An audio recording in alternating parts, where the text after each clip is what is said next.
Naisip ko na pwede po kaya akong maghanap ng ibang trabaho at lumipat. Okay, hold on. Let me hear out kung anong klaseng ano.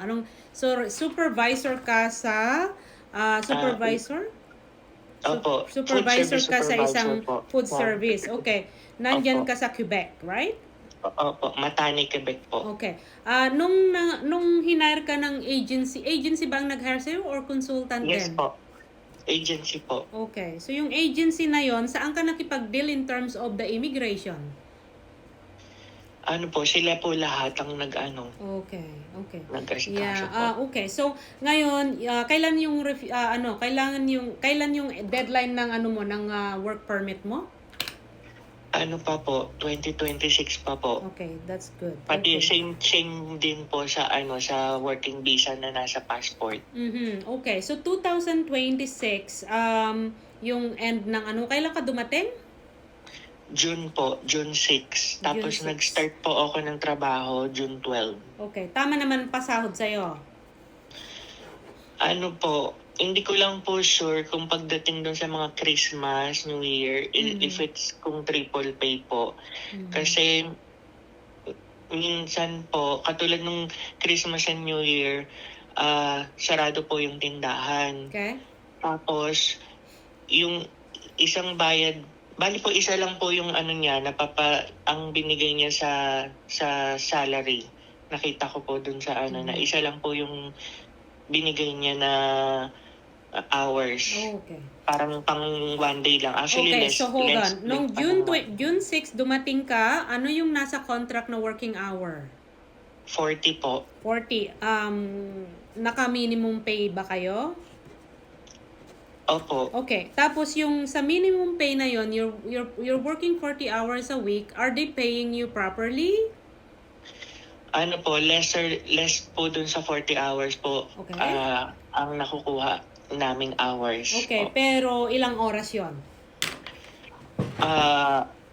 Minsan po umaabot ng katulad nung last po, 66 hours in 2 weeks. Okay. Plus yung holiday pay na 7 hours po. Okay. Hold on. So, 66 hours is okay kasi 30 hours a week. However, I wanna know kung Hindi, 2 mayroong... weeks po yun. Yeah. Okay, so 2 weeks yun, 66 hours. That means 30 hours a week is minimum yun. So, that's okay. Okay. Hindi porke sinabi dun sa contract na they will gonna be hiring you 40 hours a week. Tapos, it's okay kasi they're still giving you a full-time hours. So, ngayon, I wanna hear out, kaya ako nag-a-ask nito, kasi I wanna hear out kung may mga abusive situation kayo right now, kasi pwede kang mag-apply ng open permit pag inabuso ka ng employer mo in terms of work permit, in terms of working hours at saka holidays, things like that. So ngayon, pagka gusto mong lumipat, in order for you to work right away, you can apply for open permit as an abusive worker. At the same time din, habang naghahanap ka ng employer na magbibigay din sa iyo ng LMIA. So, pwede kang maghanap ng LMIA na mag-o-offer sa iyo na kagaya din nung sa trabaho mo. For sure, madami dyan. The only thing is that you have to go through LMIA. So, yes, you can actually get out from your employer anytime you want. Wala namang ano yan eh. Kahit sinabi sa contract na 2 weeks yung notification for you to terminate your employment, pwede kang umalis. That's fine. The only thing is that hindi ka pwedeng mag-work legally doon sa bagong employer until you get your work permit, and getting the work permit you need an LMIA.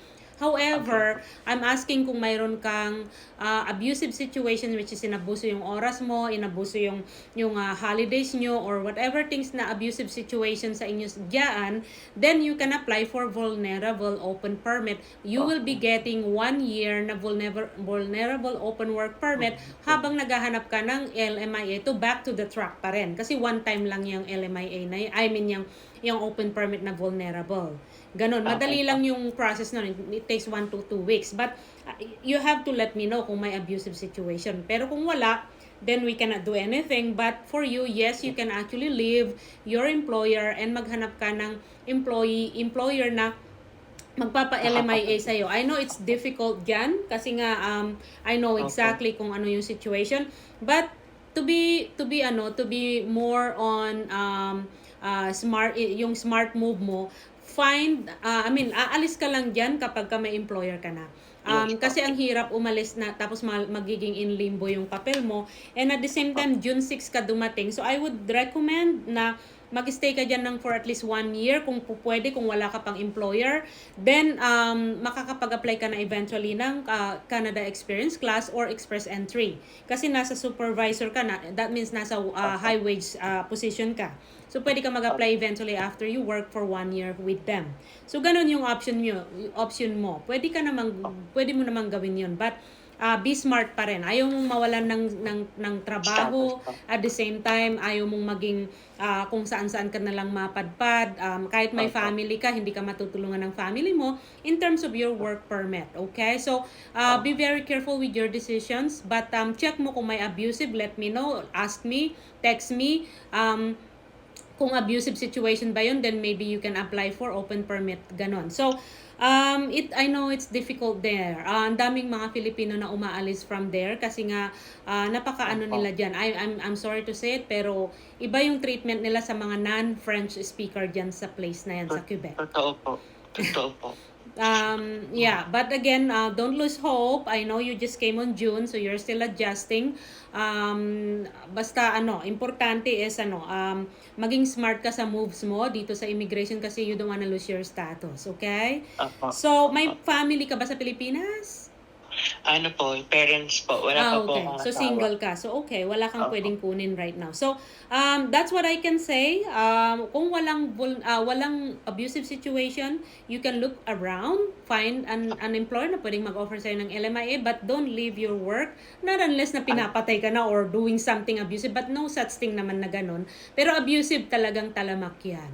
So, pag may abusive, then you can leave them and apply for work permit na open permit, which is vulnerable. Pag wala, I would recommend hanap ka ng employer, tsaka ka lang aalis, maghanap ka ng employer na mag-offer ng LMIA, and make sure na mag-offer talaga kasi there are companies they will say I'll offer pero hindi pala. And yeah, and then of course your arrival was June 6, so make sure na maka 1 year ka man lang na legitimate work experience para eventually you will gonna be able to apply for work permit. Hindi talaga bed of roses ang Canada. I know once we get the visa, ang saya na natin, di ba? Pero when you come here, the challenge is really tremendous, and sometimes ang daming di-depressed, madaming nagkakasakit and everything, na anxiety kasi hindi nila nakakayanan yung kasi yung expectation nila it's Canada, land of milk and honey, pero hindi nila alam na when you start, you have to go through the very bottom, you have to actually adjust a lot, at the same time yung comfort zone mo wala talaga.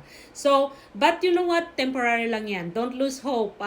You will gonna be eventually okay. Your experience as a food supervisor is far better than the other ones na nag-work yan, caregiver, housekeeper. It's difficult.